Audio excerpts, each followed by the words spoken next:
Et bonsoir, bonsoir et bienvenue dans ce nouveau live de Planétéo. Je suis Théo et je vous accueille ce soir sur ma planète pour un nouveau live de lecture. Et oui, ce soir, et si on lisait Le Livre de la Jungle de Rudyard Kipling. Et nous allons entamer ce soir d'ores et déjà la troisième nouvelle de ce recueil de nouvelles, à savoir la nouvelle portant le titre Au tigre, au tigre. Enfin, je devrais plutôt faire Au tigre, au tigre. Ah, bref. Vous avez compris. Si vous regardez cette vidéo sur YouTube, sachez qu'il s'agit d'une rediffusion d'un live qui a eu lieu sur Twitch. De ce fait, forcément, je vais un peu dialoguer avec les gens dans le chat. Et si vous voulez passer cela, ce que je comprendrai tout à fait, et vous concentrer sur la lecture, n'hésitez pas à aller dans la description de la vidéo où vous trouverez des timecodes vous permettant de passer tout simplement l'introduction de ce soir, puisque a priori, ce soir, il n'y aura qu'une introduction à passer si vous voulez vous faire seulement la lecture, car il ne devrait pas y avoir de pause. Pourquoi il ne devrait pas y avoir de pause? Tout simplement parce que j'ai décidé pour le livre de la jungle de faire une nouvelle à chaque fois, enfin une nouvelle par soir, grosso modo. Et la nouvelle de ce soir, il se trouve qu'elle est très très courte.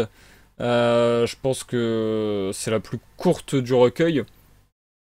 Et du coup, tout simplement, le live risque d'être le plus court de la chaîne actuellement. Donc voilà, c'est aussi pour ça que je vais pas trop forcer sur l'intro, pas trop parler comment dire, pas trop parler pour ne rien dire et ne pas faire durer la vidéo alors que la lecture serait courte. Ça m'embêterait que la partie piplotage, non ça se dit pas, que la partie bavardage soit plus longue que la lecture, ce serait un peu dommage je trouve. Donc je vais essayer de me dépêcher pour cette introduction. Et tout d'abord, je vous accueille tous. Oh, il y a plein de gens, c'est trop super. Donc bonsoir Elysium, bonsoir Fallen Angel. Je vois que tu n'as plus de problème de chat, etc. comparé à la dernière fois. Donc ça fait plaisir de t'accueillir parmi nous ce soir. Et bonsoir Princess Claw. Ça fait trop plaisir aussi Princess Claw, qui n'arrête pas. En vrai, c'est des petits gestes, hein. Ça veut rien dire, entre guillemets, ça mange pas de pain, comme dirait l'expression. Mais juste, Princess Claw, un grand merci pour tous les j'aime et tous les retweets sur Twitter, tous les hosts que tu as fait de mes lives. C'est des petites choses, mais ça me fait à chaque fois extrêmement plaisir. Donc merci à toi, je tenais à te le dire de vive voix une fois que l'on se croiserait. Du coup, je vais vite fait lire vos messages. Attention à ne pas partir trop en théâtre, je risquerais d'être bonne public et d'en redemander. Ah, Elysium, Elysium, est-ce qu'on peut partir là-dedans? D'ailleurs, j'ai eu une discussion avec des personnes de ma famille. On a eu une petite réunion familiale avec toute la famille éloignée, etc. Enfin bref. Et j'ai eu une discussion avec un membre de ma famille par rapport au live de lecture, qui me disait ah oui d'accord, donc en fait c'est un peu du théâtre et tout. Et j'ai essayé j'ai eu un peu du mal d'ailleurs, mais j'ai essayé de lui expliquer que je trouvais que c'était pas du théâtre. Ça pouvait s'apparenter. Mais je sais pas, je me sentirais pas légitime suffisamment à faire du théâtre. Enfin, je sais pas trop.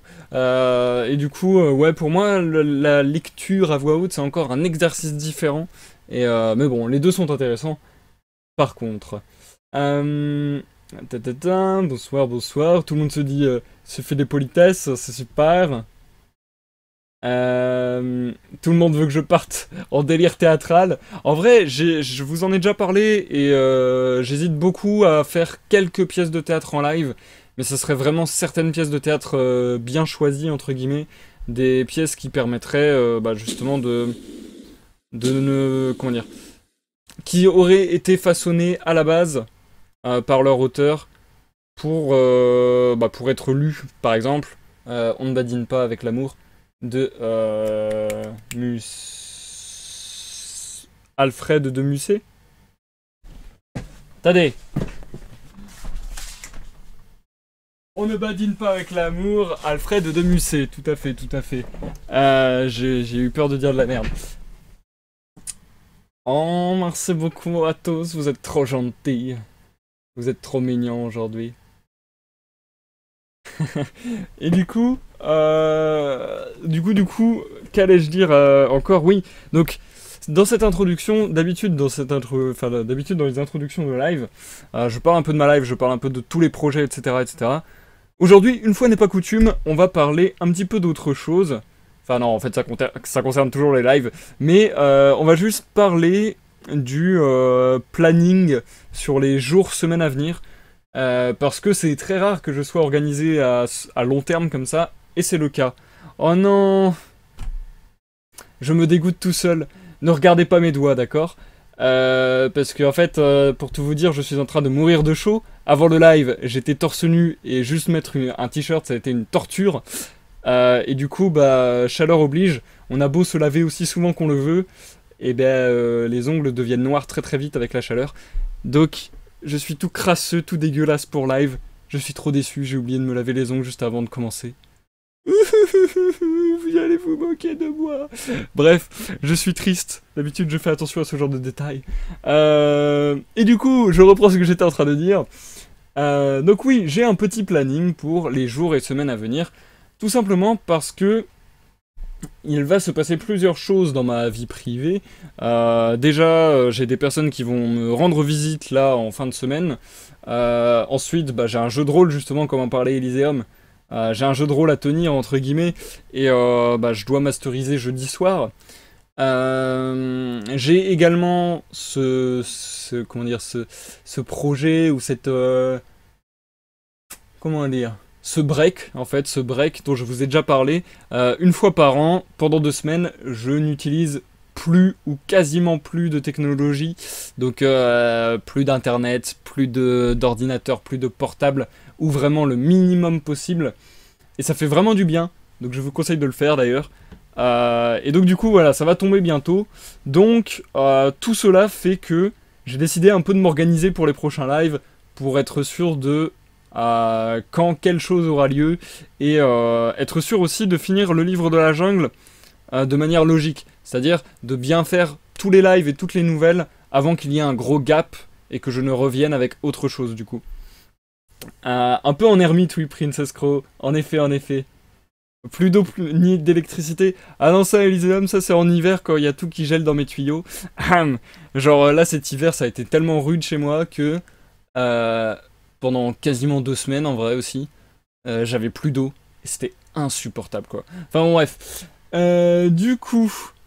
Oh, le crado, mais on s'en fout de tes ongles. Si tu serais pas crafté, on n'aurait rien vu. Ouais, je sais pas si on aurait rien vu. Ah ouais, on aurait peut-être rien vu. Ouais, si, ça se voit un petit peu. Bon, après, là, je les montre. Enfin, bon, bref.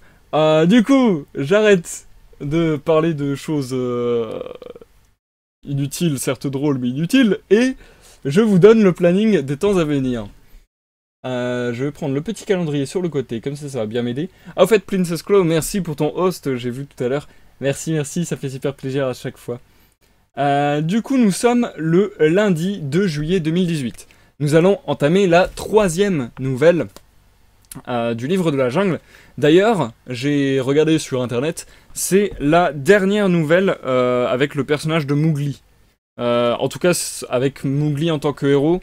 Je sais pas si dans les autres il est là en tant que guest, entre guillemets. Mais en tout cas, voilà, ça sera, de ce que je sais, la dernière nouvelle avec Mowgli. Ensuite, ça sera des nouvelles diverses et variées avec d'autres animaux, d'autres héros, d'autres histoires, tout simplement. Pour retrouver Mowgli, il faudra attendre le second livre de la jungle, donc il faudra que je l'achète. Je pense qu'on va pas le faire dans la foulée, de manière à pas faire trop de live à la suite de la même chose. Mais maintenant que j'ai bien apprécié les 2 premières nouvelles, je pense que on finira par acheter le second livre de la jungle. Du coup... je vais essayer d'arrêter de me disperser et de faire... Bah, il est où les sommaires?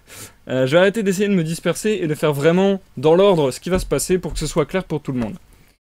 Du coup, nous sommes le lundi 2 juillet 2018 et nous allons lire la nouvelle Au tigre, qui est la 3e du livre de la jungle.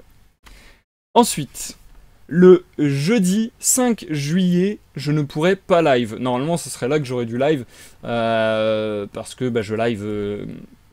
quasiment tous les 3 jours quand je peux et que voilà.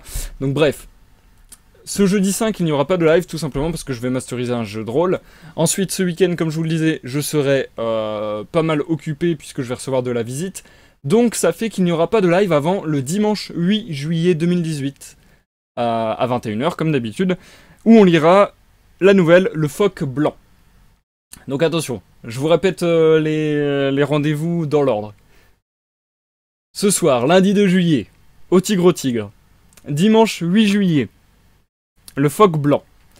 Ensuite, ça sera donc le mercredi 11. Nous lirons Rikki Tikki Tavi. Le samedi 14, nous lirons Toumaï des éléphants. Et le mardi... attendez, c'est bien ça. Attendez, tac, tac, tac. Là, je mets la rediff, ouais, ça. Et le mardi 17, donc, mardi 17 juillet, nous lirons Service de la Reine. Je vais essayer de récapituler très vite fait et en étant moins confus. Il y aura donc un live le dimanche 8 juillet, le mercredi 11 juillet, le samedi 14 juillet et enfin le mardi 17 juillet. Et ça fera qu'on aura terminé le livre de la jungle avant que je ne fasse une petite pause de 2 semaines grosso modo dans les lives. Et je reviendrai ensuite, très certainement, vu que Fallen Angel demande, je reviendrai très certainement ensuite avec de la poésie du coup, et ce sera très certainement Théophile Gautier, Emo Zekame. Le recueil Emo Zekame. Voilà. Le phoque blanc dans la jungle, c'est intriguant. J'avoue que le phoque blanc, ça m'a fait bizarre aussi. Mais même les titres à suivre... Bon, Toumaï des éléphants, je visualise à peu près avec le livre de la jungle. Par contre, Rikki Tikki Tavi, ça m'a un petit peu intrigué. Et Service de la Reine, je me dis que ça va partir avec les hommes, et c'est peut-être la partie qui va certainement le moins m'intéresser dans le livre de la jungle. Mais bon, nous verrons. Comme ça, vous avez le programme des temps à venir, je le répéterai en fin de live au pire. Voilou, et puis je vous tiens de toute manière au courant sur les réseaux sociaux, n'hésitez pas à les suivre, ça pourra vous éviter de louper des lives, entre guillemets, si les lectures vous intéressent. Je vous invite maintenant à vous asseoir, à vous détendre, à prendre à manger et à boire, et à partager avec moi cet instant de douceur dans cette chaleur extrême qui nous afflige tous. Et je vous souhaite santé à tous. Oh, j'ai tellement chaud les gens. J'ai tellement chaud. Et du coup, j'espère vraiment... Enfin, j'espère vraiment. C'est même pas que j'espère, c'est que c'est sûr. Le live de ce soir va être très très court. Et je vous avoue que ça m'arrange un petit peu parce que là la chaleur est vraiment accablante. Je ne pensais pas autant d'ailleurs, je pensais qu'aujourd'hui ça allait, que c'était pas le pire jour. Mais là le fait d'avoir mis un t-shirt après avoir passé une journée entièrement torse nu, bah... Je suis en train de bien douiller là. Enfin bref. Du coup nous allons lire Au tigre, au tigre. Nous allons lancer la lecture très rapidement pour les raisons que je vous ai énumérées tout à l'heure. Et du coup, cette nouvelle ne fait que 24 pages, si je ne dis pas de bêtises. Ouais, voilà, c'est quelque chose comme ça. Donc, une grosse vingtaine de pages. Et du coup, je vais la lire d'une traite. Oh là là. Si je commence comme ça, juste en parlant, je n'ose pas imaginer en lisant. Donc du coup, je vais essayer de faire ça d'une traite. Et donc, de ne pas opérer de pause. Et donc, la prochaine fois que je reviendrai vers vous, eh bien, ce sera très certainement pour l'outro. Voilà. Donc, vraiment, je pense vraiment que ça va être le record de brièveté des lives que j'ai pu faire. Mais bon, de toute manière, ce n'est pas la quantité ou la longueur qui fait la qualité. Donc, ce n'est pas bien grave. Devenez nudiste, les gens, nous dit Princess Claw. Tu as des choses à nous avouer, Princess Claw? Mais du coup, oui, je suis assez d'accord avec toi, en plus.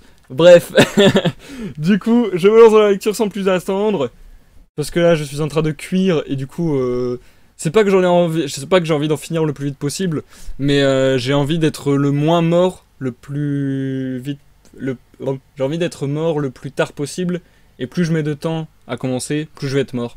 Donc je pense que si je commence plus vite, au moins je serai moins vite abîmé et je serai moins vite le héros. Le cerveau, vous voyez à quel point je suis embrumé déjà. Le cerveau embrumé pour faire la lecture. Bref, je vais essayer de m'appliquer parce qu'en plus, je pense que ça va être une nouvelle extrêmement importante puisque ceux qui ont déjà suivi les 2 premières nouvelles, ça annonce le au tigre, à mon avis, annonce le final combat entre Mowgli et Shere Khan. Donc je suis assez impatient. It's the final countdown.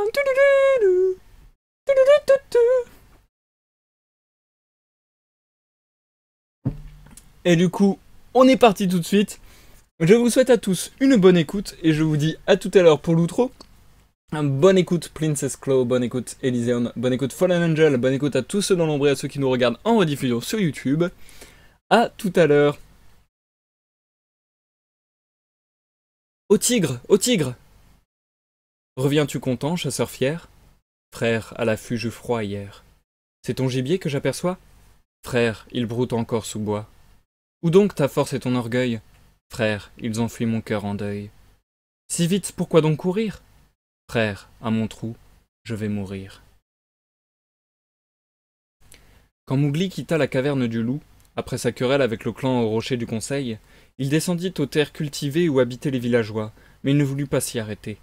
La jungle était trop proche, et il savait qu'il s'était fait au moins un ennemi dangereux au Conseil. Il continua sa course par le chemin raboteux qui descendait la vallée. Il le suivit au grand trot d'une seule traite, fit environ 20 miles et parvint à une contrée qu'il ne connaissait pas. La vallée s'ouvrait sur une vaste plaine parsemée de rochers et coupée de ravins. À un bout se tassait un petit village, et à l'autre la jungle touffue s'abaissait rapidement vers les pâturages et s'y arrêtait net, comme si on l'eût tranché d'un coup de bêche. Partout dans la plaine paissaient les bœufs et les buffles, et quand les petits garçons chargés de la garde des troupeaux aperçurent Mowgli, ils poussèrent des cris et s'enfuirent, et les chiens parias jaunes, qui errent toujours autour d'un village hindou, se mirent à aboyer.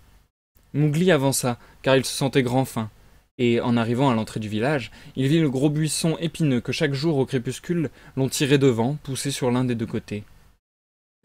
Dit-il, car il avait rencontré plus d'une de ces barricades dans ses expéditions nocturnes en quête de choses à manger. Alors les hommes craignent le peuple de la jungle même ici? Il s'assit près de la barrière, et au premier homme qui sortit, il se leva, ouvrit la bouche et en désigna du doigt le fond pour indiquer qu'il avait besoin de nourriture. L'homme écarquilla les yeux et remonta en courant l'unique rue du village, appelant le prêtre, gros hindou vêtu de blanc avec une marque rouge et jaune sur le front. Le prêtre vint à la barrière et avec lui plus de 100 personnes écarquillant aussi les yeux, parlant, criant et se montrant Mowgli du doigt. Ils n'ont point de façon, ces gens qu'on appelle des hommes, se dit Mowgli. Il n'y a que le singe gris capable de se conduire comme ils font. Il rejeta en arrière ses longs cheveux et fronça le sourcil en regardant la foule. « Qu'y a-t-il là d'effrayant » dit le prêtre. « Regardez les marques de ses bras et de ses jambes. Ce sont les morsures des loups. Ce n'est qu'un enfant loup échappé de la jungle. » En jouant avec lui, les petits loups avaient souvent mordu Mowgli plus fort qu'il ne voulait, et il portait aux jambes et aux bras nombre de balafres blanches. Mais il eût été la dernière personne du monde à nommer cela des morsures, car il savait, lui, ce que mordre veut dire. « Allez, allez !» crièrent en même temps 2 ou 3 femmes. « Mordu par les loups, pauvre enfant! C'est un beau garçon, il a les yeux comme du feu. Parole d'honneur, Messoua, il ressemble à ton garçon qui fut enlevé par le tigre. »« Laissez-moi voir, » dit une femme qui portait de lourds anneaux de cuivre aux poignets et aux chevilles. Et elle étendit la main au-dessus de ses yeux pour regarder attentivement Mowgli. « C'est vrai, il est plus maigre, mais il a tout à fait les yeux de mon garçon. » Le prêtre était un habile homme et savait Messoua la femme la plus riche habitant de l'endroit. Il leva les yeux au ciel pendant 1 minute et dit solennellement. « Ce que la jungle a pris, la jungle le rend. Emmène ce garçon chez toi, ma sœur, et n'oublie pas d'honorer le prêtre qui voit si loin dans la vie des hommes. » « Par le taureau qui me racheta, » dit Mowgli en lui-même. « Du diable si, avec toutes ces paroles, on ne se croirait pas à un autre examen du clan. Allons, puisque je suis un homme, il faut me conduire en homme. » La foule se dispersa en même temps que la femme faisait signe à Mowgli de venir jusqu'à sa hutte, où il y avait un lit laqué de rouge, un large récipient à grains en terre cuite, orné de curieux dessins en relief, une demi-douzaine de casseroles en cuivre, l'image d'un dieu hindou dans une petite niche, et sur le mur un vrai miroir, tel qu'il s'en trouve pour 8 sous dans les foires de campagne. Elle lui donna un grand verre de lait et du pain, puis elle lui posa la main sur la tête et le regarda au fond des yeux. Elle pensait que peut-être c'était son fils revenu de la jungle où le tigre l'avait emporté. Aussi lui dit-elle « Natou ?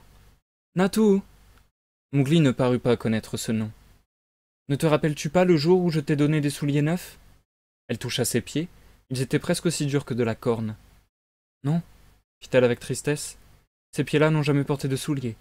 Mais tu ressembles tout à fait à mon Natou, et tu seras mon fils. » Mowgli éprouvait un malaise, parce qu'il n'avait jamais de sa vie été sous un toit. Mais en regardant le chaume, il s'aperçut qu'il pourrait l'arracher toutes les fois qu'il voudrait s'en aller, et d'ailleurs la fenêtre ne fermait pas. Puis il se dit « À quoi bon être un homme si on ne comprend pas le langage de l'homme? À cette heure, je me trouve aussi niais et aussi muet que le serait un homme avec nous dans la jungle. Il faut que je parle leur langue. » Ce n'était pas seulement par jeu qu'il avait appris, pendant qu'il vivait avec les loups, à imiter l'appel du daim dans la jungle et le grognement du marcassin. De même, dès que Messua prononçait un mot, Mowgli l'imitait à peu près parfaitement, et avant la nuit, il avait appris le nom de bien des choses dans la hutte. Une difficulté se présenta à l'heure du coucher, parce que Mowgli ne voulait pas dormir emprisonné par rien qui ressemblât à une trappe à panthère autant que cette hutte, et lorsqu'on ferma la porte, il sortit par la fenêtre. « Laisse-le faire, » dit le mari de Messua. « Rappelle-toi qu'il n'a peut-être jamais dormi dans un lit. S'il nous a été réellement envoyé pour remplacer notre fils, il ne s'enfuira pas. » Mowgli alla s'étendre sur l'herbe longue et lustrée qui bordait le champ, mais il n'avait pas fermé les yeux qu'un museau gris et soyeux se fourrait sous son menton. « Pouah !» grommela Frère Gris. C'était l'aîné des petits de Merlouve. « Voilà un pauvre salaire pour t'avoir suivi pendant 20 miles. Tu sens la fumée de bois et l'étable, tout à fait comme un homme déjà. Réveille-toi, petit frère, j'apporte des nouvelles. »« Tout le monde va bien dans la jungle ?» dit Mowgli en le serrant dans ses bras. « Tout le monde, sauf les loups qui ont été brûlés par la fleur rouge. Maintenant, écoute. Shere Khan est parti chasser au loin jusqu'à ce que son habit repousse, car il est vilainement roussi. Il jure qu'à son retour, il couchera tes os dans la Waingunga. Nous sommes deux à jurer. Moi aussi, j'ai fait une petite promesse. Mais les nouvelles sont toujours bonnes à savoir. Je suis fatigué ce soir, très fatigué de toutes ces nouveautés, frère Gris. Mais tiens-moi toujours au courant. »« Tu n'oublieras pas que tu es un loup. Les hommes ne te le feront pas oublier ?» demanda Frère Gris d'une voix inquiète. « Jamais. Je me rappellerai toujours que je t'aime, toi et tous ceux de notre caverne.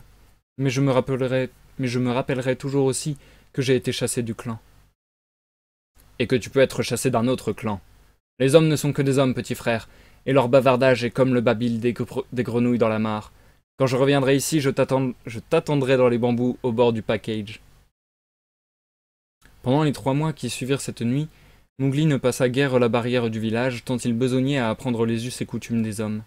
D'abord, il eut apporté un pagne autour des reins, ce qui l'ennuya horriblement. Ensuite, il lui fallut apprendre ce que c'était que l'argent, à quoi il ne comprenait rien du tout, et le labourage, dont il ne voyait pas l'utilité. Puis les petits enfants du village le mettaient en colère. Heureusement, la loi de la jungle lui avait appris à ne pas se fâcher, car dans la jungle, la vie et la nourriture dépendent du sang-froid. Mais quand ils se moquaient de lui, parce qu'il refusait de jouer à leur jeu, comme de lancer un cerf-volant, ou parce qu'il prononçait un mot de travers, il avait besoin de se rappeler qu'il est indigne d'un chasseur de tuer des petits tout nus pour s'empêcher de les prendre et de les casser en deux. Il ne se rendait pas compte de sa force le moins du monde. Dans la jungle, il se savait faible en comparaison des bêtes, mais dans le village, les gens disaient qu'il était fort comme un taureau. Il ne se faisait assurément aucune idée de ce que peut être la crainte. Le jour où le prêtre du village lui déclara que s'il volait ses mangues, le dieu du temple serait en colère, il alla prendre l'image, la porta au prêtre dans sa maison et lui demanda de mettre le dieu en colère, parce qu'il aurait plaisir à se battre avec. Ce fut un scandale affreux, mais le prêtre l'étouffa, et le mari de Messua paya beaucoup de bon argent pour apaiser le dieu. Mowgli n'avait pas non plus le moindre sentiment de la différence qu'établit la caste entre un homme et un autre homme. Quand l'âne du potier glissait dans l'argilière, Mowgli le hissait dehors par la queue, et il aidait à empiler les pots lorsqu'il partait pour le marché de Kaniwara.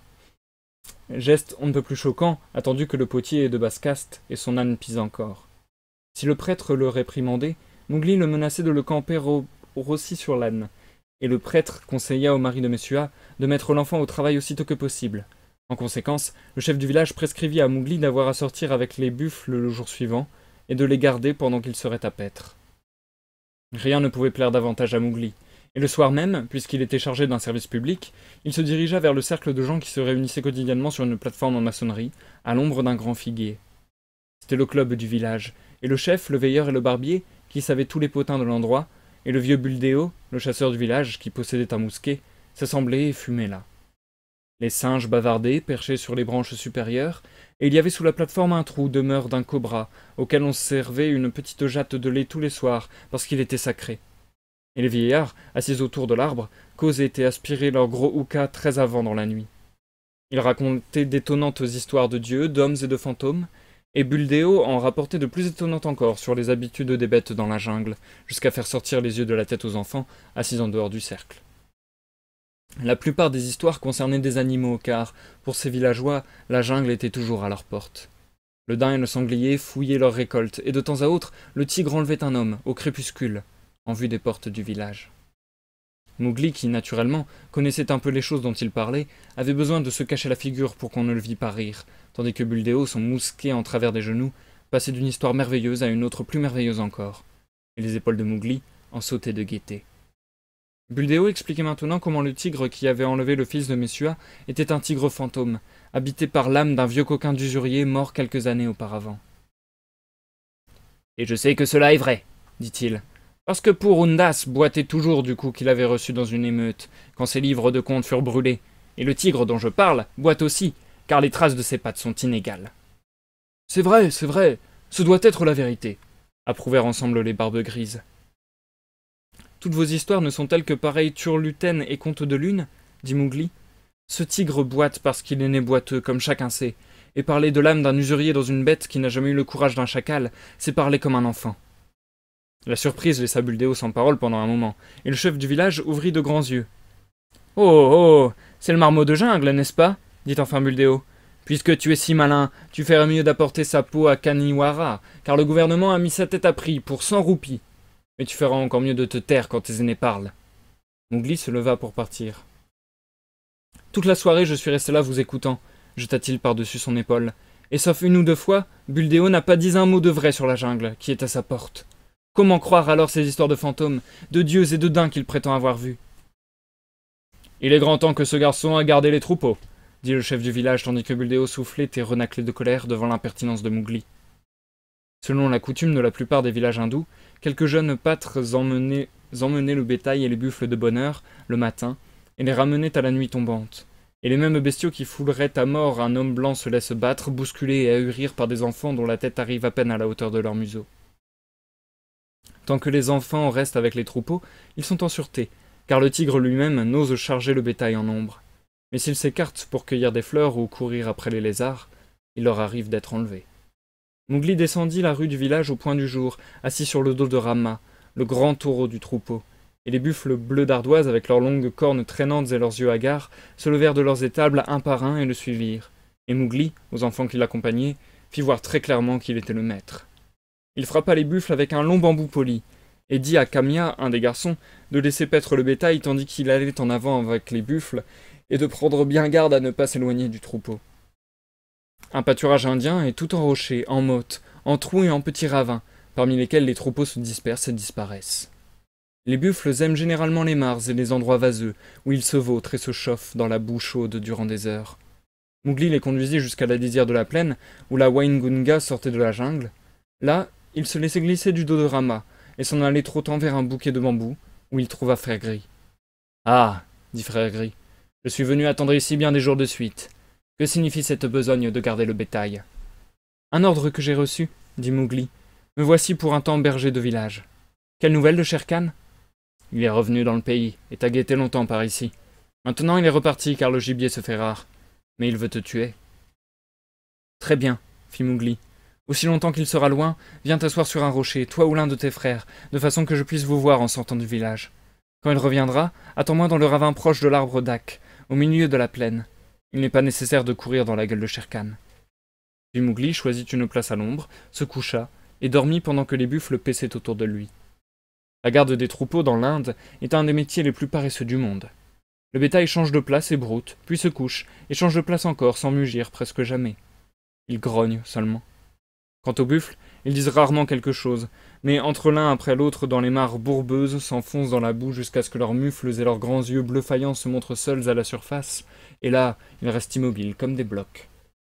Le soleil fait vibrer les rochers dans la chaleur de l'atmosphère, et les petits bergers entendent un vautour, jamais plus, siffler presque hors de vue au-dessus de leur tête.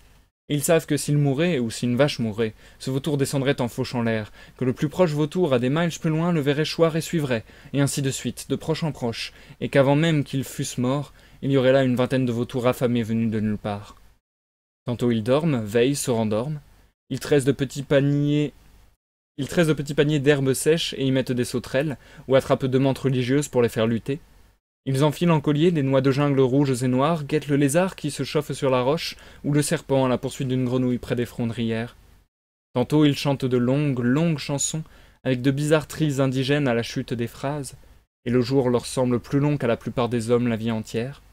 Parfois ils élèvent un château de boue avec des figurines d'hommes, de chevaux, de buffles, mots les embouts également, et placent des roseaux dans la main des hommes, et prétendent que ce sont des rois avec leurs armées, ou des dieux qu'il faut adorer.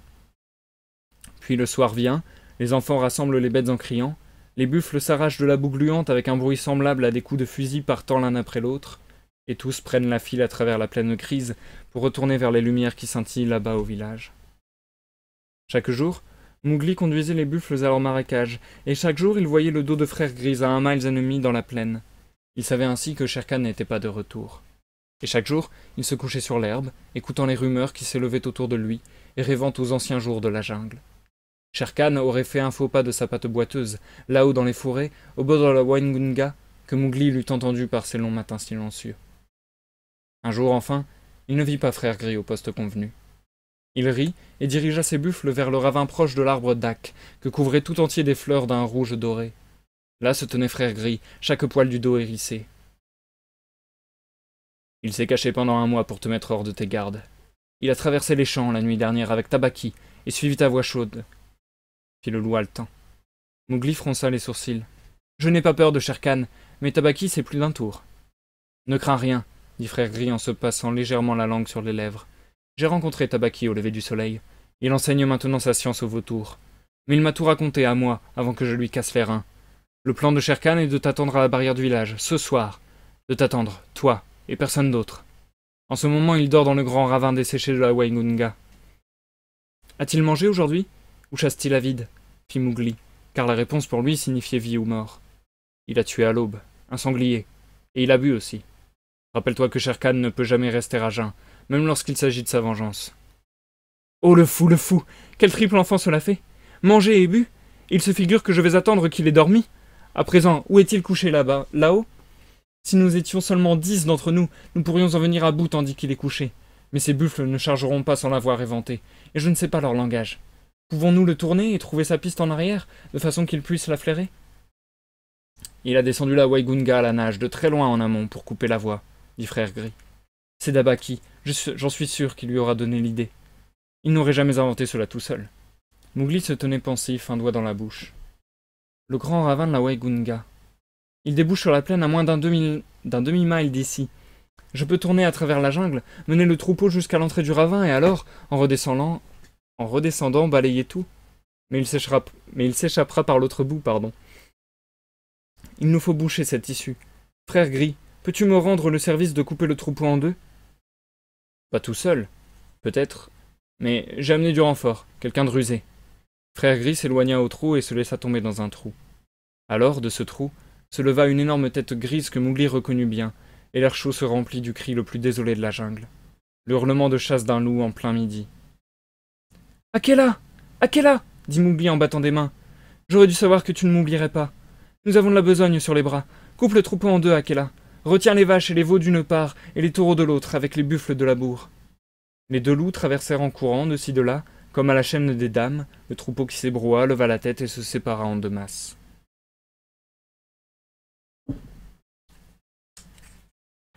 D'un côté, les vaches, serrées autour de leurs veaux, qui se pressaient au centre, lançaient des regards furieux et piaffaient, prêtres.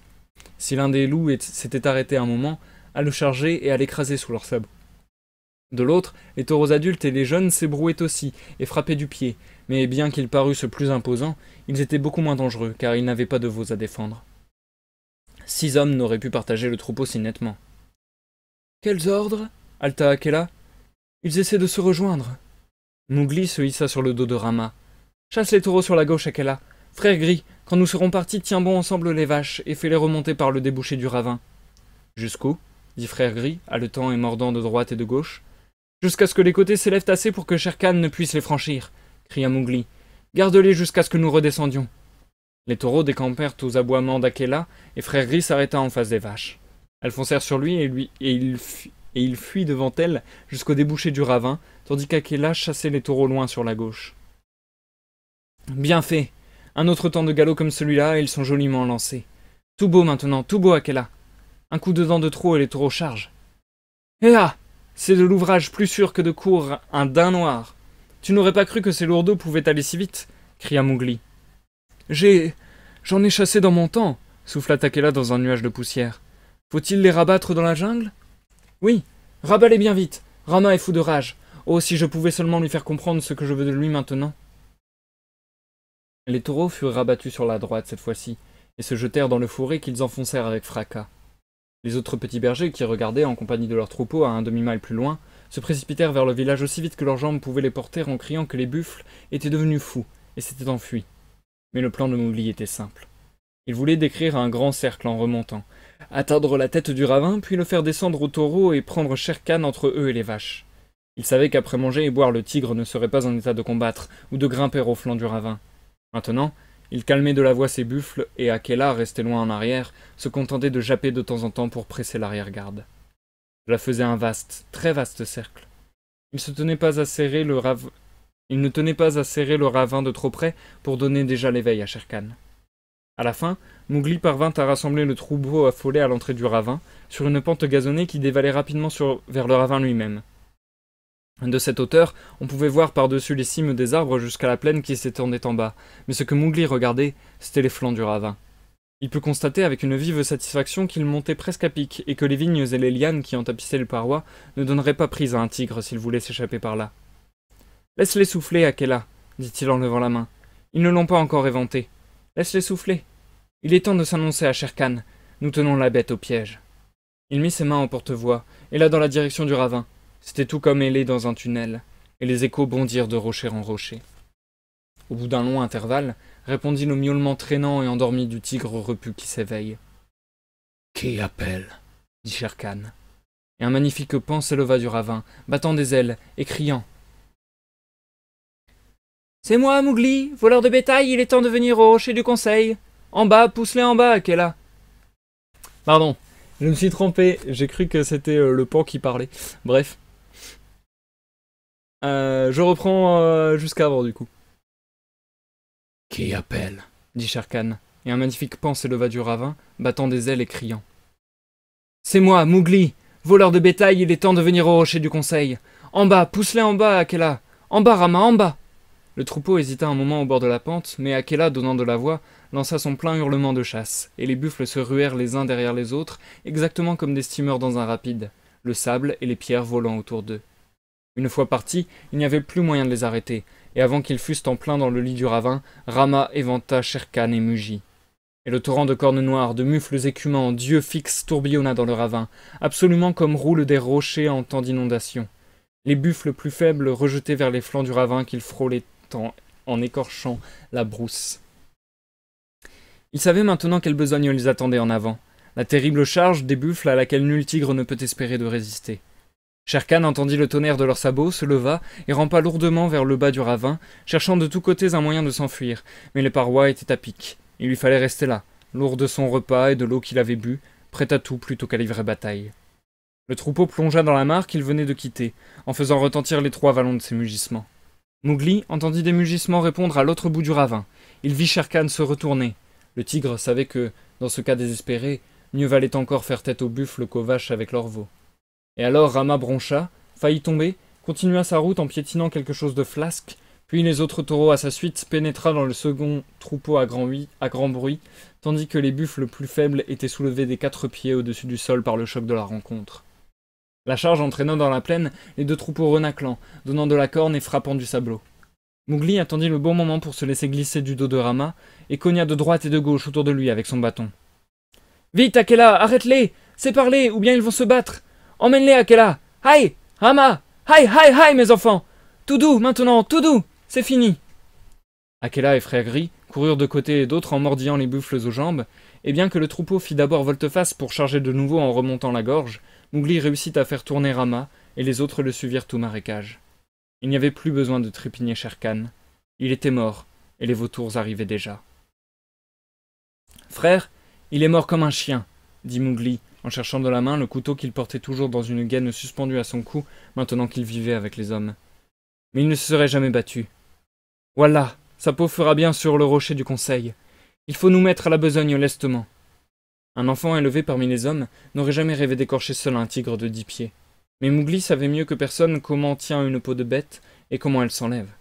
Toutefois, c'était un rude travail, et Mowgli tailla, tira, peina pendant 1 heure, tandis que les loups le contemplaient et l'aidaient à tirer quand il l'ordonnait. Tout à coup, une main tomba sur son épaule, et levant les yeux, il vit Buldeo avec son mousquet. Les enfants avaient raconté dans le village la charge des buffles, et Buldeo était sorti fort en colère, très pressé de corriger Mowgli pour n'avoir pas pris soin du troupeau. Les loups s'éclipsèrent dès qu'ils virent l'homme venir. « Quelle est cette folie » dit Buldeo d'un ton de colère. « Et tu te figures pouvoir écorcher un tigre Où les buffles l'ont-ils tué? C'est même le tigre boiteux, il y a 100 roupies pour sa tête. Bien, bien. Nous fermerons les yeux sur la négligence avec laquelle tu as laissé le troupeau s'échapper. Et peut-être te donnerai-je une des roupies de la récompense quand j'aurai porté la peau à Kaniwara. » Il fouilla dans son pagne, en tira une pierre à fusil et un briquet, et se baissa pour brûler les moustaches de Shere Khan. La plupart des chasseurs indigènes ont coutume de brûler les moustaches du tigre pour empêcher son fantôme de les hanter. Dit Mowgli comme à lui-même, tout en rabattant la peau d'une des pattes. Ainsi tu emporteras la peau à Kaniwara pour avoir la récompense, et tu me donneras peut-être une roupie. Eh bien, j'ai dans l'idée de garder la peau pour mon compte. Hé, vieil homme, abat le feu. Quelle est cette façon de parler au chef des chasseurs du village? Ta chance et la stupidité de tes buffles t'ont aidé à tuer ce gibier. Le tigre venait de manger, sans quoi il serait maintenant à 20 miles. Tu ne peux même pas l'écorcher proprement, petit mendiant. Il faut que ce soit moi, Buldeo, qui me laisse dire. Ne brûle pas ses moustaches. Je ne te donnerai pas un nana de la récompense, mais une bonne correction, et voilà tout. Laisse cette carcasse. Par le taureau qui me racheta, dit Mowgli en attaquant l'épaule. Dois-je rester tout l'après-midi à bavarder avec ce vieux singe? Ici, Akela, cet homme-là m'assomme. Buldeo, encore penché sur la tête de Shere Khan, se trouva soudain aplati dans l'herbe, un loup gris sur les reins, tandis que Mowgli continuait à écorcher comme s'il n'y avait eu que lui dans toute l'Inde. Oui, dit-il entre ses dents. Tu as raison, après tout, Buldeo. Tu ne me donneras jamais un nana de la récompense. Il y avait une vieille querelle entre ce tigre boiteux et moi. Une très vieille querelle. Et j'ai gagné. Pour rendre justice à Buldeo, s'il avait eu 10 ans de moins et qu'il eût rencontré Akela dans les bois, il aurait couru la chance d'une bataille. Mais un loup qui obéissait aux ordres d'un enfant qui lui-même avait des difficultés personnelles avec des tigres mangeurs d'hommes, n'était pas un animal ordinaire. C'était de la sorcellerie, de la magie, et de la pire espèce, pensait Buldeo, et il se demandait si l'amulette qu'il avait au cou suffirait à le protéger. Il restait là sans bouger d'une ligne, s'attendant chaque minute à voir Mowgli lui-même se changer en tigre. « Maharaja, grand roi !» murmura-t-il enfin d'un ton déconfit. « Eh bien ?» fit Mowgli sans tourner la tête et en ricanant. « Je suis un vieil homme. Je ne savais pas que tu fusses rien de plus qu'un petit berger. Puis-je me lever et partir, ou bien ton serviteur va-t-il me mettre en pièces? Va, et la paix avec toi. Seulement une autre fois, ne te mêle pas de mon gibier. Lâche-le, Akela. » Buldeo s'en alla, clopin-clopant vers le village, aussi vite qu'il pouvait, regardant par-dessus son épaule pour le cas où Mowgli se serait métamorphosé en quelque chose de terrible. À peine arrivé, il raconta une histoire de magie, d'enchantement et de sortilège qui fit faire au prêtre une mine très grave. Mowgli continua sa besogne, mais le jour tombait que les loups et lui n'avaient pas séparé complètement du corps la grande et rutilante fourrure. « Maintenant, il nous faut cacher ceci et rentrer les buffles. Aide-moi à les rassembler, Akela. » Le troupeau rallié s'ébranla dans le brouillard du crépuscule. En approchant du village, Mowgli vit des lumières, il entendit souffler et sonner les congues et les cloches. La moitié du village semblait l'attendre à la barrière. « C'est parce que j'ai tué Shere Khan, » se dit-il. Mais une grêle de pierres siffla à ses oreilles, et les villageois crièrent « Sorcier! Fils de loup! Démon de la jungle! Va-t'en! Va-t'en bien vite, ou le prêtre te rendra ta forme de loup! Tire, Buldeo, tire !» Le vieux mousquet partit avec un grand bruit, et un jeune buffle poussa un gémissement de douleur. « Encore de la sorcellerie !» crièrent les villageois. « Il peut faire dévier les balles! Buldeo, c'est justement ton buffle !»« Qu'est ceci maintenant ?» demanda Mowgli stupéfait tandis que les pierres s'abattaient dru autour de lui. « Ils sont assez pareils à ceux du clan, tes frères d'ici, » dit Akela en s'asseyant avec calme. « Il me paraît que si les balles veulent dire quelque chose, on a envie de te chasser. »« Loup! Petit de loup, va-t'en !» cria le prêtre en agitant un brin de la plante sacrée appelée Tulsi. « Encore? L'autre fois c'était parce que j'étais un homme, cette fois c'est parce que je suis un loup? Allons-nous-en, Akela. » Une femme, c'était Messua, courut vers le troupeau et pleura. « Oh, mon fils, ils disent que tu es un sorcier qui peut se changer en bête à volonté. Je ne le crois pas, mais va-t'en, ou ils vont te tuer. Buldeo raconte que tu es un magicien, mais moi je sais que tu as vengé la mort de Natu. »« Reviens, Messua !» cria la foule. « Reviens, ou l'on va te lapider !» Mowgli se mit à rire d'un vilain petit rire sec. Une pierre venait de l'atteindre à la bouche. « Rendre vite, Messua. C'est une de ces fables ridicules qu'il répète sous le gros arbre à la tombée de la nuit. Au moins j'aurais payé la vie de ton fils. Adieu, et dépêche-toi, car je vais leur renvoyer le troupeau plus vite que n'arrive leur tesson. Je ne suis pas sorcier, Messua. Adieu. »« Maintenant, encore un effort, Akela !» cria-t-il. « Fais rentrer le troupeau !» Les buffles n'avaient pas besoin d'être pressés pour regagner le village. Au premier hurlement d'Akela, ils chargèrent comme une trombe à travers la barrière, dispersant la foule de droite et de gauche. « Faites votre compte !» cria dédaigneusement Mowgli. « J'en ai peut-être volé un. Comptez-les bien, car je ne serai plus jamais berger sur vos pâturages. Adieu, enfants des hommes, et remerciez Messua de ce que je ne vienne pas avec mes loups vous pourchasser dans votre rue. » Il fit demi-tour, et s'en fut en compagnie du loup solitaire, et comme il regardait les étoiles, il se sentit heureux. « J'en ai assez de dormir dans des trappes, Akela. Prenons la peau de Shere Khan et allons-nous-en. Non, nous ne ferons pas de mal au village, car Messua fut bonne pour moi. » Quand la lune se leva, inondant la plaine de sa clarté laiteuse, les villageois terrifiés virent passer au loin Mowgli avec 2 loups sur les talons et un fardeau sur la tête, à ce trot soutenu des loups qui dévorent les longs miles comme du feu. Alors, ils sonnèrent les cloches du temple et soufflèrent dans les conques de plus belle, et Messua pleura, et Buldeo broda l'histoire de son aventure dans la jungle, finissant par raconter que le loup se tenait debout sur ses jambes de derrière et parlait comme un homme. La lune allait se coucher quand Mowgli et les deux loups arrivèrent à la colline du Conseil. Ils firent halte à la caverne de Merlouve. « On m'a chassé du clan des hommes, mère, » et la Mowgli, « mais je reviens avec la peau de Shere Khan. J'ai tenu parole. » Merlouve sortit d'un pas raide, ses petits derrière elle, et ses yeux s'allumèrent lorsqu'elle aperçut la peau. « Je le lui ai dit, le jour où il fourra sa tête et ses épaules dans cette caverne, réclamant ta vie, petite grenouille. Je le lui ai dit que le chasseur serait chassé. C'est bien fait. »« Bien fait, petit frère, » dit une voix profonde qui venait du fourré. « Nous étions seuls dans la jungle sans toi. » Et Bagheera vint en courant jusqu'aux pieds nus de Mowgli. Ils escaladèrent ensemble le rocher du Conseil. Mowgli étendit la peau sur la pierre plate où Akela avait coutume de s'asseoir, et la fixa au moyen de 4 éclats de bambou. Puis Akela se coucha dessus et lança le vieil appel au Conseil. « Regardez! Regardez bien, ô loup !» Exactement comme il l'avait lancé quand Mowgli fut apporté là pour la première fois. Depuis la déposition d'Akela, le clan était resté sans chef, menant chasse et bataille à son gré. Mais tous, par habitude, répondirent à l'appel, et quelques-uns boitaient pour être tombés dans des pièges, et d'autres traînaient une patte fracassée par un coup de feu, d'autres encore étaient galeux pour avoir mangé des nourritures immondes, et beaucoup manquaient. Mais ceux qui restaient vinrent au rocher du Conseil, et là ils virent la peau zébrée de Shere Khan étendue sur la pierre, et les énormes griffes qui pendaient au bout des pattes vidées. « Regardez bien, ô loup, ai-je tenu parole ?» dit Mowgli. Et les loups aboyèrent, « Oui !» Et l'un d'eux, tout déchiré de blessures, hurla. « Oh, Akela, conduis-nous de nouveau! Ô toi, petit homme, conduis-nous aussi! Nous en avons assez de vivre sans loi, et nous voulons redevenir le peuple libre! » Non, ronronna Bagheera, cela ne se peut pas. Et si, repu, la folie va vous reprendre? Ce n'est pas pour rien que vous êtes appelé le peuple libre. Vous avez lutté pour la liberté, elle vous appartient. Mangez-la, ô loup! Le clan des hommes et le clan des loups m'ont repoussé, dit Mowgli. Maintenant, je chasserai seul dans la jungle. Et nous chasserons avec toi, dirent les 4 louveteaux. Mowgli s'en alla, et dès ce jour, il chassa dans la jungle avec les 4 petits. Mais il ne fut pas toujours seul, car au bout de quelques années, il devint homme et se maria. Mais c'est là une histoire pour les grandes personnes. La chanson de Mowgli, telle qu'il la chanta au rocher du Conseil lorsqu'il dansa sur la peau de Shere Khan. C'est la chanson de Mowgli. Moi, Mowgli, je chante, que la jungle écoute quelle chose j'ai faite. Shere Khan dit qu'il tuerait, que près des portes, au crépuscule, il tuerait Mowgli, la grenouille. Il mangea, il but, bois bien, Shere Khan, quand boiras-tu encore? Dors et rêve à ta proie. Je suis seul dans les pâturages. Viens, frère gris, et toi, solitaire, viens, nous chassons la grosse bête ce soir. Rassemblez les grands taureaux buffles, les taureaux à la peau bleue, aux yeux furieux. Menez-les çà et là selon que je l'ordonne. Dors-tu encore, Shere Khan?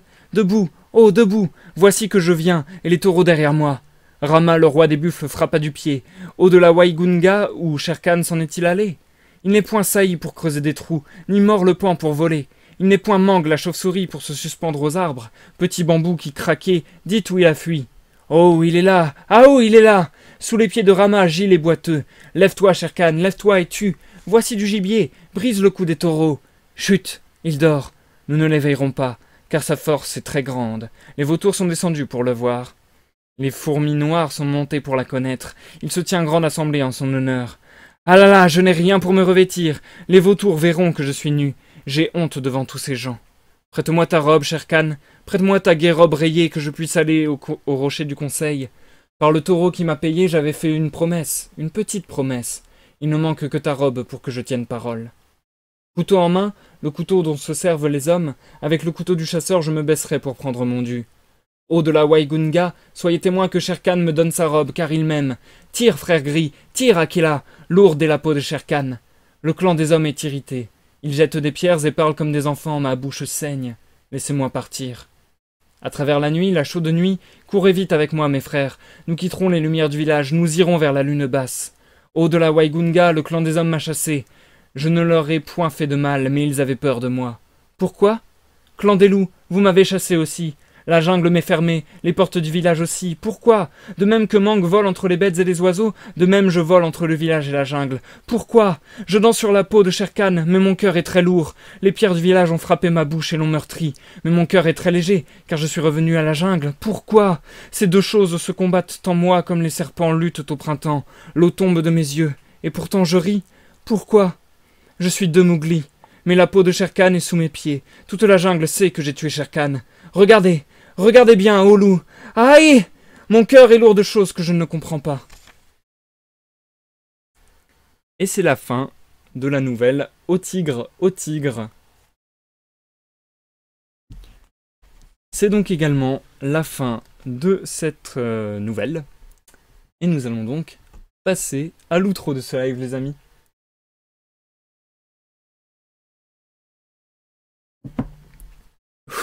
J'ai eu extrêmement chaud pendant cette nouvelle. Donc du coup, j'ai eu beaucoup de mal à faire la lecture, je suis désolé. Je crois que je me suis autant rarement repris et que j'ai autant rarement fait de bredouillements et d'erreurs, entre guillemets. Mais je vous avoue, pardon, que là, la chaleur a été bien lourde ce soir et que j'ai eu vraiment du mal à tenir la lecture jusqu'au bout.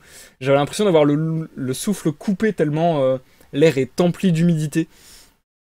Donc voilà, je vous explique les pourquoi du comment. J'espère que malgré ces petits désagréments, vous aurez apprécié la lecture. Et du coup, je m'en vais voir ce que vous m'avez dit dans le chat. Et on va se faire une petite outro tranquillement, juste à parler entre nous comme ça. Et l'air de rien, le live aura duré quasiment 1 heure. J'aurais cru qu'il serait même plus court que ça, étant donné que la nouvelle faisait seulement 20 pages. Mais ouais, c'est vrai que les pages étaient quand même assez bien remplies, quoi. Du coup, ouais, il faut que je remonte tôt. Alors... C'était un début en rime. Ouais, c'était un début en rime. En fait, ça, c'est un truc un peu difficile à vous montrer. Mais, en fait, dans le livre de la jungle, il y a plein de moments où... bah, notamment, je crois qu'à pour le moment, à tous les débuts de nouvelles, il y a eu ça. Je vérifie. Ouais, il me semble. À chaque début de nouvelle, il y a une chanson ou une devise. Genre, il y avait eu la chanson de Nuit dans la jungle. Il y avait eu... Ah, c'était... Comment ils avaient appelé ça? Attendez, je recherche. C'était au début de la chasse de K. Il y avait eu une maxime, enfin les maximes de Baloo. Donc pour un peu apprendre les lois de la jungle, etc. Donc voilà, cette nouvelle est entrecoupée de plein de chants, plein de maximes, plein de petits paratextes, donc de textes en plus qui ont rapport au livre de la jungle. Comme par exemple là, la chanson finale de Mowgli qui fait en gros un gros résumé de toute la nouvelle, quoi. Enfin, de toute la nouvelle. Du coup... On est arrivé plus vite au monde des hommes que prévu. Bah moi, ouais. Alors, Fallen Angel qui a aimé le monde des hommes, moi c'est vraiment pas ce qui m'intéresse en vérité dans le livre de la jungle pour le coup. Après ça n'a pas été prédominant non plus dans la nouvelle, donc ça va. Mais moi j'avoue que je suis déçu par un point de la nouvelle, c'est que le combat contre Shere Khan je trouve pas épique du tout, quoi.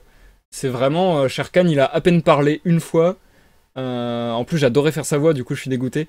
Mais ouais, il a parlé une seule fois et il s'est fait enfin, il s'est fait lapider, non. Mais il s'est fait, enfin ouais, il s'est fait atomiser, quoi. Il s'est fait tuer en. Genre Mowgli a créé une strat et sa strat s'est parfaitement passée et voilà quoi. Il a pas eu besoin de fighter bien longtemps, c'était pas très grandiloquent. Et du coup, c'est peut-être ma petite déception par rapport à cette nouvelle parce que moi, le combat Shere Khan Mowgli, je m'attendais vraiment à un truc dantesque quoi. Pum, pum, pum. J'essaie de relire en survolant histoire de pas avoir à tout relire tout simplement. Tututum, tututum. Et ouais, j'avoue, Elysium, je te conseille la nouvelle de la dernière fois, elle était vraiment géniale. Enfin, pour le moment, des 3 nouvelles qu'on a lues, c'est ma préférée. La chasse de K. C'est ma préférée, elle est disponible sur la chaîne YouTube, n'hésitez pas à aller jeter un coup d'œil. Ta, ta, ta, ta, ta, ta. Ouais, ça fait plaisir de voir qu'il y a une bonne ambiance dans le chat, que vous soyez tous en train de dialoguer les uns avec les autres et tout. Et oui, Elysium, bah ouais, c'est parti hyper loin en 1 minute. Enfin, je trouve vraiment que la partie combat, entre guillemets, Shere Khan Mowgli a été trop vite expédiée à mon goût. Et du coup, on a des nouveaux venus. Alors, dites-moi si je prononce mal vos pseudos. Tri-Aze, je ne sais pas trop. Bonsoir à toi, bienvenue. Et bonsoir à toi, bienvenue, Matt Toutou. C'est beau, j'adore sa voix, il joue super bien, je redécouvre l'histoire tellement c'est bien. Bah merci beaucoup, plein de super compliments à peine arrivé que vous me faites déjà plein de compliments. Donc c'est super gentil, merci beaucoup à vous.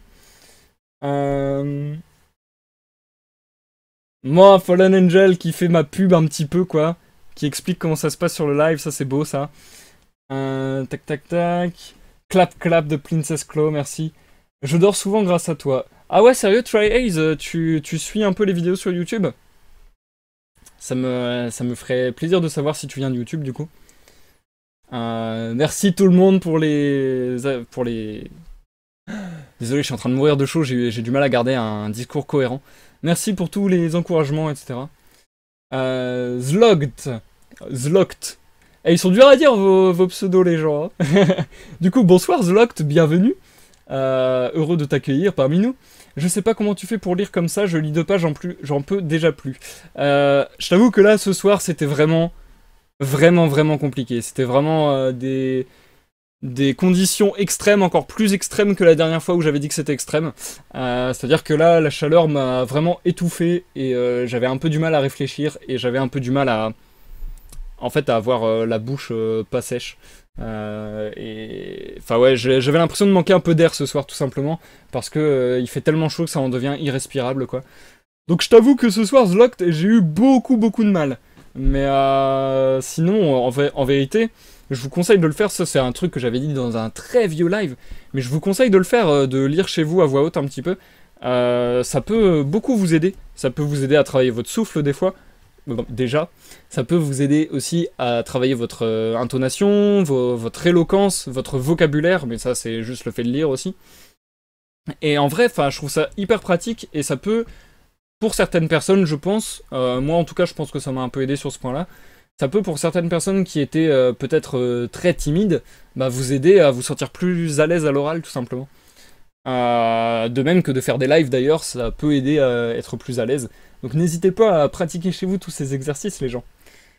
Alors Fallen Angel, c'était vraiment une nouvelle captivante et pleine d'action et émotion. Tu t'en es très bien sorti, etc., etc. Fallen Angel qui me fait des compliments à l'infini. Merci beaucoup, en vrai ça fait super plaisir tout le monde. Tri-Aze, qui a fini sa transition. Par contre, je ne comprends pas ta question, Tri-Aze. Donc si tu veux expliciter, n'hésite pas. Et du coup, ouais, bah, je parlerai quand j'aurai lu tout ce que vous avez dit dans le chat de ce que j'ai pensé de cette nouvelle. Normalement, j'ai bientôt fini.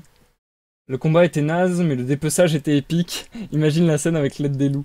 Ouais, ça, j'avoue, ça m'a limite pas choqué, mais ça m'a étonné.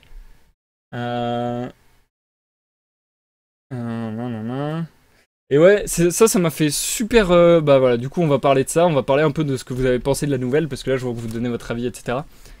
Et ouais, moi, la nouvelle, j'ai bien aimé. Comme je le dis, j'ai la déception du combat qui n'est pas épique à mon sens. Enfin voilà, c'est juste ouais, j'ai séparé des taureaux. Genre, le mec, c'est. Ah, c'est pas vrai que je me souviens pas du nom. Le mec, c'est Moïse. Genre, Mowgli, c'est Moïse, mais des animaux, quoi. Enfin, des bovins. Donc, Mowgli, il a fait. Séparation du bétail. Et puis après, il les a tous. Enfin, les a tout simplement refermés sur Shere Khan. Enfin, ouais, je sais pas. Genre, stratégiquement. Déjà, je trouve ça un peu tiré par les cheveux, mais à la limite, pourquoi pas, même si je trouve ça tiré par les cheveux. Mais du coup, c'est vrai que je trouve pas la scène très épique et que je m'attendais vraiment à un gros combat avec Shere Khan qui mette Mowgli vraiment en difficulté, etc. En fait, c'est là peut-être où je trouve que ça n'a pas assez d'impact, c'est que on a l'impression que Mowgli n'a aucune difficulté, quoi. On a l'impression que jamais Mowgli n'a été mis en danger. C'est peut-être ça qui est un peu dommage, je trouve, pour cette nouvelle, en tout cas me concernant. Sinon, avoir la relation de Mowgli avec les hommes, c'était assez intéressant, je trouve. Et en fait, limite, ce que j'ai préféré, c'est les conséquences de son combat. Je trouve ça fort et bien trouvé. Comment Buldeo, le chasseur du village, je crois que c'est Buldeo, essaie de s'accaparer le mérite.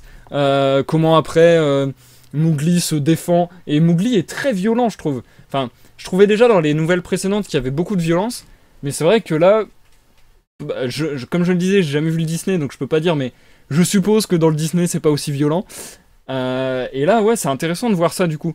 Parce que moi, j'avais pas du tout cette image-là personnellement en tête de Mowgli. Et ouais, là, il est très violent, Mowgli. Il est très sûr de lui aussi. Et il a vraiment ce truc de bon, bah, toi, tu m'emmerdes, bah, hop, Akela, vas-y, plaque-le au sol, hop. Enfin, ouais, genre, il faut pas l'embêter, Mowgli, quoi. Mais je trouve ça assez étonnant. Et ça m'a limite choqué, ouais, la scène dont vous parlez, qui est classe, mais qui m'a beaucoup étonné. Du coup, de Mowgli qui dépece carrément le tigre, quoi. Je trouve ça assez fou. Et j'ai bien aimé aussi le petit retour dans la jungle. Et la conclusion, pareil, assez rapide, mais qui donne plein d'infos très intéressantes, je trouve. Le fait que dans les dernières phrases, on nous dit qu'il va pas rester seul tout le temps, qu'il va se marier et que c'est une autre histoire. Bah du coup, ça me donne d'autant plus envie de lire le second livre de la jungle en me demandant si, justement, on ira jusqu'à le voir adulte et se marier, etc. Et là, pour le coup, ça m'intrigue énormément. Donc je suis sûr à 95% qu'on va lire le second livre de la jungle un jour ensemble. Parce que là, ouais, ça m'intrigue beaucoup cette fin. D'ailleurs, après cette fin, encore des rebondissements qui m'ont intrigué et que j'ai trouvé vraiment cool. Limite, c'est la chanson de Mowgli à la toute fin, où il fait son résumé de son aventure, entre guillemets, devant le conseil, entre guillemets, devant la jungle.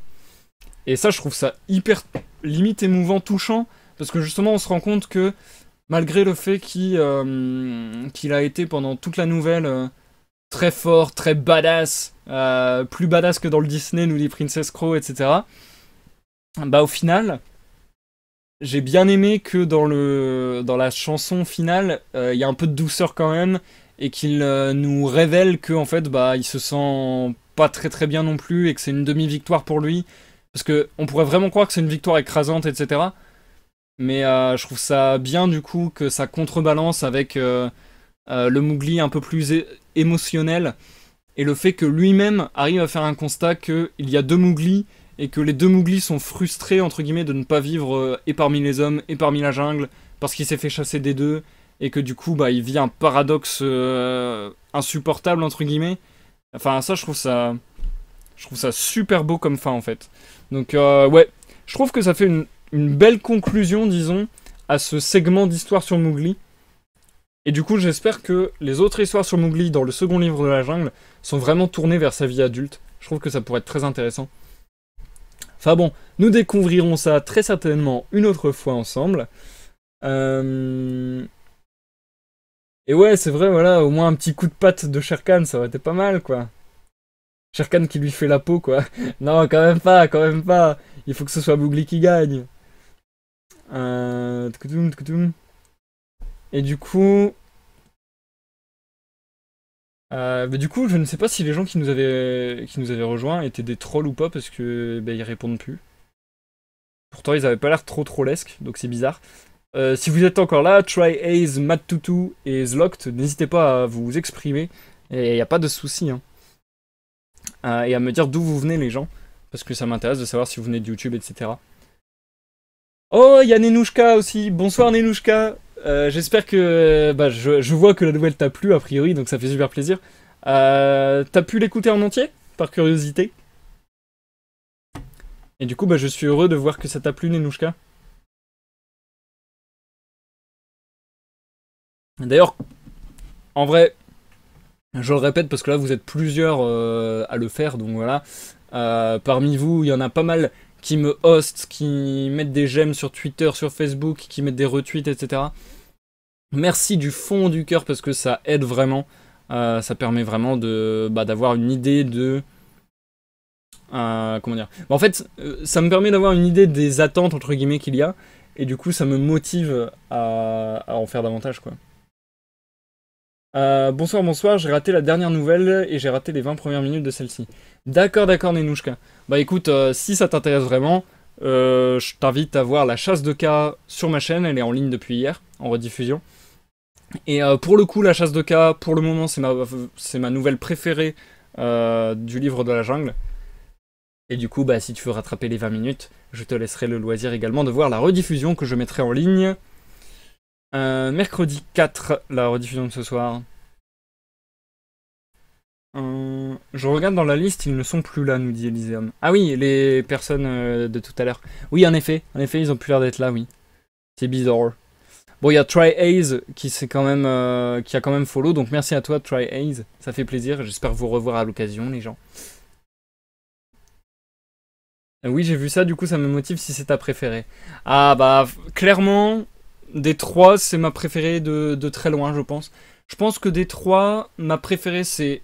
Enfin, mon classement des 3 qu'on a lus, ça serait La Chasse de Kaa, Les Frères de Mowgli, et celle de ce soir, donc, Au Tigre. Mais vraiment, il n'y en a pas que je trouve nul. Les 3, je trouve qu'elles ont vraiment des grosses qualités. Il y a un peu Au Tigre où je vous dis, je la trouve un peu moins bien écrite, dans le sens où... Bah voilà, je trouve que... L'auteur, donc Rudyard Kipling, a fait monter la sauce pendant 2 nouvelles pour le combat Shere Khan Mowgli. Et au final, je trouve pas si satisfaisant que ça, ce combat.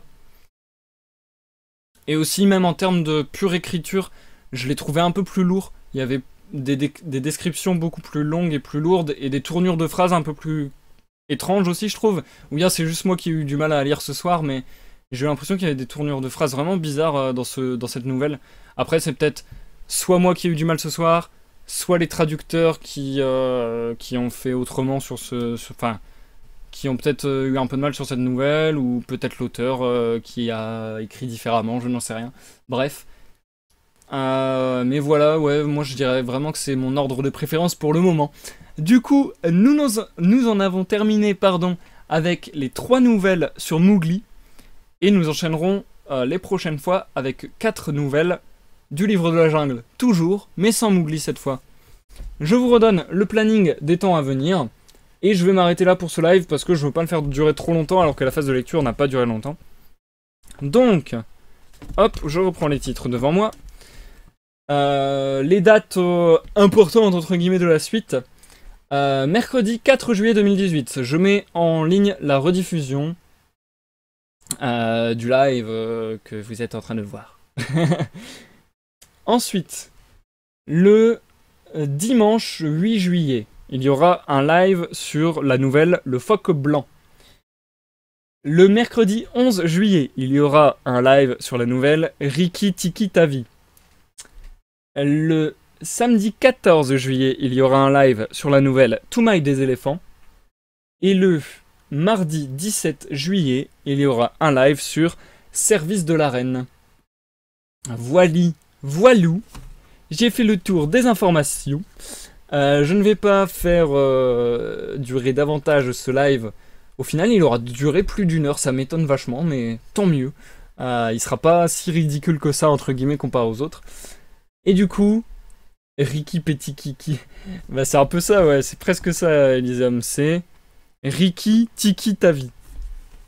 Et oui, le phoque blanc dans la jungle, Nenouchka, c'est ce que disait tout à l'heure Fallen Angel. C'est un peu étonnant. Donc on est un peu tous intrigués par ce titre et on se demande de quoi il va être question.